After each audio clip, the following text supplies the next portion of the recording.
Bonjour à tous, on est le 10 juin, je crois. Enfin, je n'ai toujours pas la notion du temps, je ne sais pas quel jour on est. Enfin, je sais qu'on est vendredi, mais je ne sais pas le combien. Enfin, je crois qu'on est le 10, les amis. Donc, on va dire qu'on est le 10. J'ai pas du tout la notion du temps.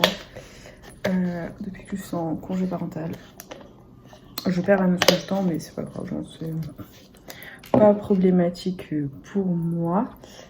Voilà. Donc, je prépare les biberons de mon fils parce qu'on va bientôt aller chez mes parents. Là, il dort. Donc, dès qu'il se lève, ouais, chez mes parents parce que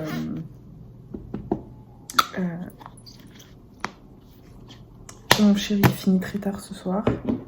Peut-être qu'on mange chez mes parents. Je pense que même c'est très probable qu'on mange chez mes parents. Enfin, que je mange chez mes parents parce que mon chéri finit très tard le travail. Donc je pense que je vais manger chez eux. Lui, il va manger un truc genre McDo, quoi. Et une salade, quoi. Et il va se coucher, en fait. Enfin, je sais qu'il va rentrer, ça va être 18h. Il va rentrer à la maison, il va manger un truc, il va se coucher. Et c'est très probable qu'il dorme même, je dirais, jusqu'au lendemain. Donc voilà, je n'en veux pas. Du tout. Enfin, il est crevé, il y a beaucoup de travail en ce moment. Il y a beaucoup de chauffeur absent. Là, il va y avoir des licenciements économiques parce qu'ils perdent du travail, perdent des tournées. Donc, ça va être compliqué. Donc, du coup, mon chéri va encore plus travailler. Voilà. Les licenciements économiques, ils sont sur la base du volontariat. Donc, je crois, si j'ai bien tout suivi. Voilà, et du coup, moi je reste avec mon fils. Ce matin, je suis restée un peu à la maison parce qu'il était un peu fatigué. Du coup, je suis pas sortie. J'ai encore envie de manger mon brownie. Je ne suis pas allée acheter ma plaquette de beurre hier. J'ai zappé. Et en fait, quand je suis rentrée à la maison avec mon chéri, j'ai dit je vais laisser mon fils à mon chéri. Je vais aller à la supérette acheter ma plaquette de beurre. Quand on est tous les trois, en fait, j'ai pas envie de sortir. J'ai une flemme internationale de ressortir. Et du coup, je ne l'ai pas fait. Donc, mon chocolat que j'ai broyé hier est toujours broyé dans mon tupperware. Et j'attends d'aller faire de courses. Je pourrais y aller en poussette, mais j'ai la flemme. Donc voilà, c'est l'histoire de ma vie. J'ai la flemme. Donc, mon brownie, je le ferai demain. Ou ce soir, ou cet après-midi. Enfin, ça dépend de plein de choses. Je vais aller acheter ma petite plaquette de beurre cet après-midi. Voilà. Mon fils il dort bien, je suis contente parce qu'il est un peu grognon, un peu fatigué.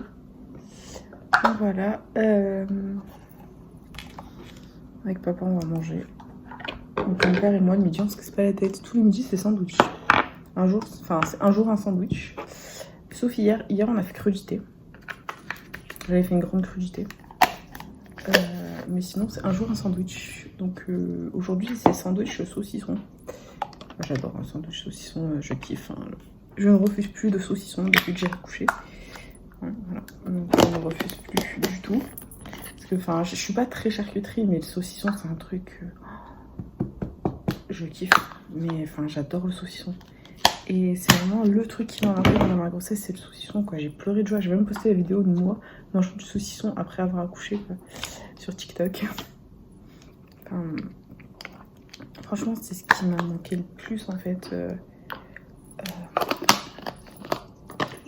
Le saucisson pendant ma grossesse. Les autres charcuteries, j'en fais pas des folies, j'aime pas plus que ça.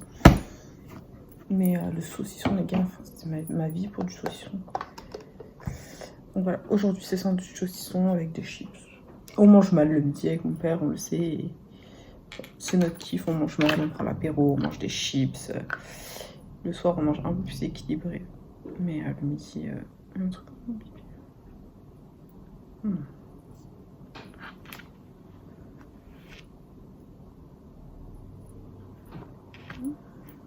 Moi j'ai déjà fait cette tétine.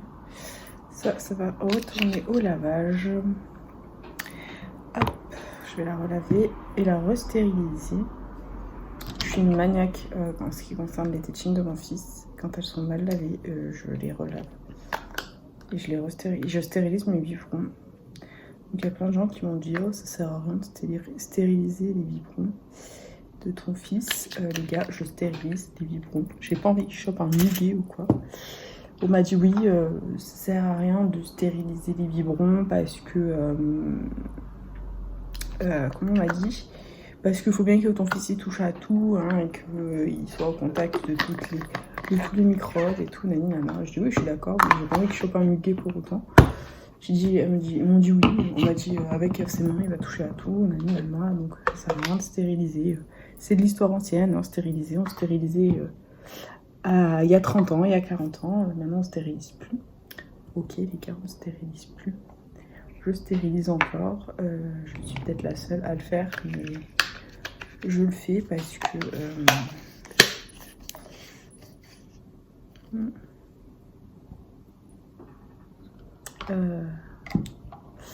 parce que j'en ressens le besoin. Voilà. J'écoute mon instinct de maman, je ne me casse pas la tête avec le reste. Voilà. Sinon moralement c'est toujours pas ça, mais bon. Je vais voir mon père, ça me fait du bien en fait. La routine me fait du bien. Je suis hyper en retard par contre sur ma routine. D'habitude on regarde le jeu sur la 2. Et ça commence à 11h20, 11h40. Je n'ai pas regardé le jeu sur la 2 aujourd'hui, je suis au bout de ma vie. Bon c'est pas grave. 1, 2, 3, 4, 5, 6, 7, 7 bibis larges. Juste pour une après-midi.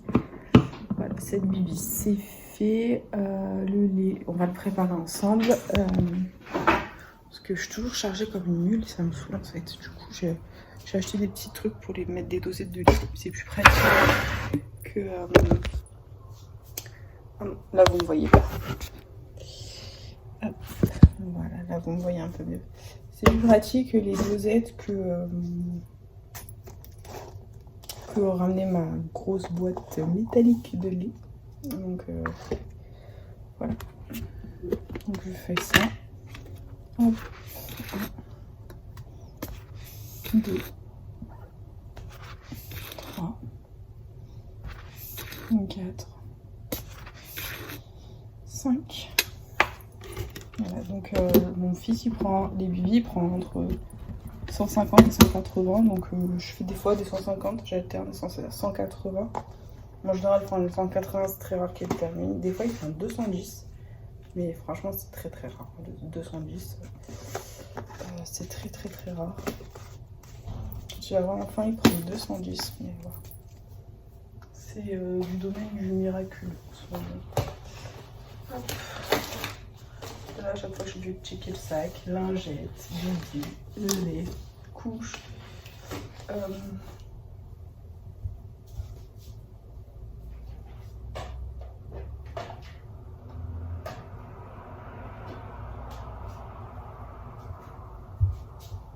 Mon chéri ne comprenait pas quand je lui disais tu sais, moi je prends le carnet de santé de mon fils avec moi tout le temps. Lui il comprenait pas. Il me disait oh ça sert à rien. Pourquoi tu prends le carnet de santé du petit? Bah, le jour où il y a eu le Covid et que je suis partie chez mes parents direct à l'hôpital, ça m'a été utile. Et j'étais bien contente d'avoir le carnet de santé de mon fils sur moi. Et en fait, il faut toujours l'avoir sur soi. Enfin, moi c'est ce que je fais après. Mes paroles ne sont pas paroles d'évangile. Mais moi c'est ce que je fais, je garde toujours le carnet de santé de mon fils sur moi, au cas où, si on a besoin. Voilà quoi, enfin je veux dire, comme ça, peu importe ce qui peut arriver, j'ai le carnet de santé, voilà. Donc moi c'est un de mes réflexes, voilà tout simplement. Mon sac est plein, je voulais prendre des tourtelles pour midi, pour l'apéro. L'apéro c'est la vie les gars, franchement c'est la vie l'apéro. Mais je bois pas d'alcool, hein. J'aime trop prendre des apéros. Mais je bois pas d'alcool. Je bois des tourtelles. Oh ma brioche! Cool, mon fils se réveille, c'est trop cool.